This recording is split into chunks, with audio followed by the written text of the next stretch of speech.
इस शरीर का नाम चतुर्भुज है और मधुबन बेहद में 2008 से जो पहले कैसेट डिपार्टमेंट था, अभी वो वर्तमान में गार्डली गिफ्ट है। तो सब लोग बोलते जीएसटी वाली दुकान। तो वहाँ पे 2008 से शेयर।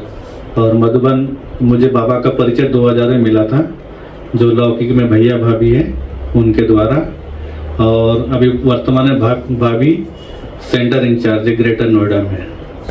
उनका एक बेटा भी है दीदी, यह मोहाली में रहता है, जॉब कर रहा है। हाँ, तो उनकी भी एक कहानी है।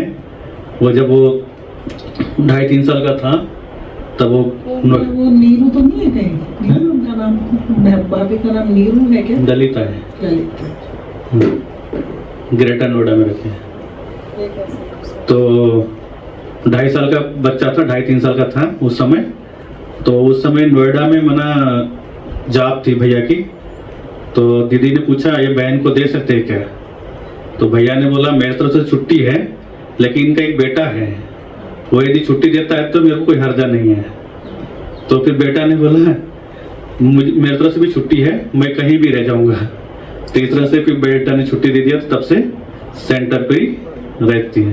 2.5 साल के बच्चे ने छुट्टी दे दी। हाँ कमाल है। और उनको ज्ञान दीदी कब मिला था? शादी के 6 महीने बाद ज्ञान मिला था बाबा का संदेश, गुजरात डबोई में। तो इस तरह से नहीं हुआ। और छोटी बहन है, वो भी मैं से छोटी है, वो भी नोएडा में रहती है, बस शिल दीदी के साथ ही रहती है।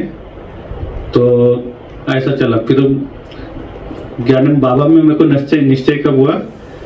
जब भैया भाभी जब आते थे तो हमको सुनाते थे। उनको 96 में बाबा का परिचय मिला हुआ था, लेकिन वो हमें कुछ मैंने बताते थे, लेकिन कुछ समझ में आता नहीं था क्या है क्या नहीं। बाबा के बारे में, मुरली के बारे में सारा बताते थे। फिर 2000 में दीदियों को, सेंटर की बहनों को बुलाया और 7 दिन का कोर्स भी करवाया। तो 7 दिन का कोर्स होने के बाद भी फिर कुछ समझ में नहीं आया। फिर वो कहाँ बुलाया? कौन से शहर की बात है? अपने बालाघाट की। बालाघाट हाँ, बालाघाट की दीदी एक ही है, लेकिन गाँव अलग अलग है। हाँ, डिस्ट्रिक्ट एक ही है। तो इस तरह से फिर लास्ट में जब मुरली का समय आया तो कौन सुनाएगा मुरली? तो बोल रहे आप सुनाना का। तो दीदी को मैंने बोला मेरे को तो कुछ समझ में नहीं आया। तो दीदी क्या बोलती है, आपको पढ़ना तो आता होगा ना, बस जो जैसा मुरली में लिखा है बस वैसे ही पढ़ के सुनाने का। मैंने बोला ठीक है दीदी। लेकिन जब धीरे धीरे सुनाना किए तो कई ऐसे मन की बातें होती थी जो बाबा ने उसका समाधान करता था। और फिर मन को खाने भी लगा कि ये साधारण महावाक्य न, ये किसी परमात्मा महावाक्य है। और उस समय पढ़ाई करते थे, मैं 12th में था, तो पढ़ाई भी करते थे। तो संगी साथी के साथ रहते थे तो गुटखा वगैरह भी खा लेते थे, गुटखा वगैरह, सिनेमा वगैरह भी देखने चले जाते थे, मुरली भी सुनाते थे। तो फिर मन को खाता था ऐसा कि जो ये, तो उस समय फिर पक्का निश्चय किया कि न गुटखा गिटखा कुछ नहीं खानी है। तो एक धर से फिर सब छोड़ दिए। फिर तो इस तरह से बाबा में फिर निश्चय होते गया। और फिर नाम चतुर्भुजी था।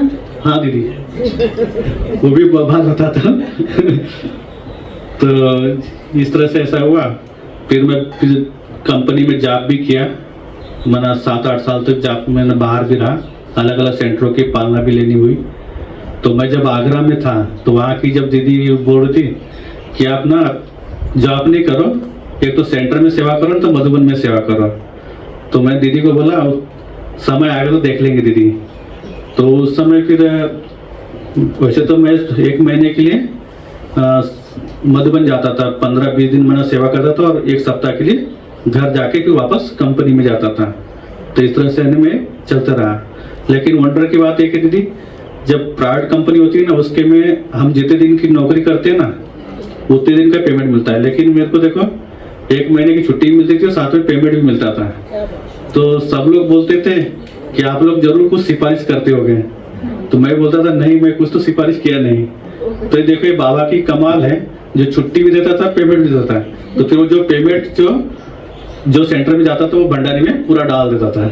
उस समय 9,000 रुपये पेमेंट मिलती थी मेरे को, तो मैं वो भंडारी में डाल देता था, क्योंकि मैं समझता था कि ये मेरी नहीं है, ये बाबा ने दिलाया है। तो इस तरह से ने सेवा भी करते गए। और फिर ऐसा है, फिर चलते रहे। फिर अमृत वेला बाबा कमरे में बैठा था तो बाबा ने बोला, बच्चे तुझे क्या चाहिए? तुझे 2 वक्त की रोटी चाहिए ना, तुझे बाबा खिलाएगा। तो उस समय नया नया मनमोहन कॉम्प्लेक्स बना था, तो वहाँ हैंड्स की जरूरत थी। और वो जब मैं ऐसी सेवा में आया था तो कैसे डिपार्टमेंट में सेवा दे रहा था, तो लेकिन वो एक नियम बताए थे देव भाई ने कि पहले ना जहाँ सेवा करते हैं ना वहाँ से पहले एक बार घर जाके फिर वापस आना पड़ता है। तो नहीं तो फिर यहाँ से आप डायरेक्ट इधर आ जाएंगे तो फिर आपको लगेगा, मानो वो बोलेंगे कि नहीं हमारे भाई को आपने ले लिया, ये कर लिया, तो वो बातें होती है। तो उन्हें से फिर बताया कि नहीं, लेकिन किसी को भी बताना, घर जाना, मैंने कोई बात बता करके घर जाके फिर 15 दिन के बाद फिर नया लेटर लेके आने का। तो फिर मैंने अपने इंचार्ज को बताया कि ऐसी ऐसी बात है, तो मैंने परमानेंट सेवाधारी के लिए बोल रहे, तो बोल रहे मेरे को हैंड्स चाहिए, आप कहीं नहीं जाओ, यहीं पे रहो। तो तब से मैं फिर कैसे डिपार्टमेंट में सेवा दिया। और एक बार की बात, नाम की बात बताता हूँ। तो दादी से जब रतन दादी से छुट्टी लेना हुआ था तो रतन दादी ने पूछा आपका नाम क्या है? तो मैं दादी को बोला मेरा नाम चतुर्भुज है। तो दादी को थोड़ा आश्चर्य लगा कि ऐसा भी नाम होता है क्या। फिर डबल से पूछा, तो फिर ऐसे ही फिर दादी को फिर बोले कि आपका नाम ये बचपन से है या अभी से है? तो मैंने दादी को बोला दादी मेरा नाम बचपन से ही है। तो दादी क्या बोलती है, आपके माँ बाप इतने तिरस्कारदर्शी थे जो तेरा नाम चतुर्भुज रखा है? मैं दादी मुझे तो पता नहीं, लेकिन मेरा नाम बचपन से यही है। तो फिर दादी ने फिर बहुत अच्छे से समझाया 4 अलंकार के बारे में। जब भी कोई बात आए तो 4 अलंकार को याद कर लेने का, तो सहज ही हर परिस्थिति से पार हो जाएंगे। इस तरह से ये हुआ।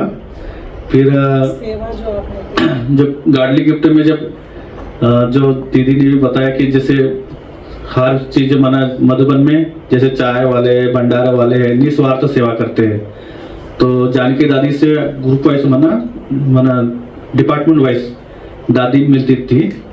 तो दादी ने हमारे डिपार्टमेंट वाले को बुलाया था, तो उस समय कैसे डिपार्टमेंट नहीं था।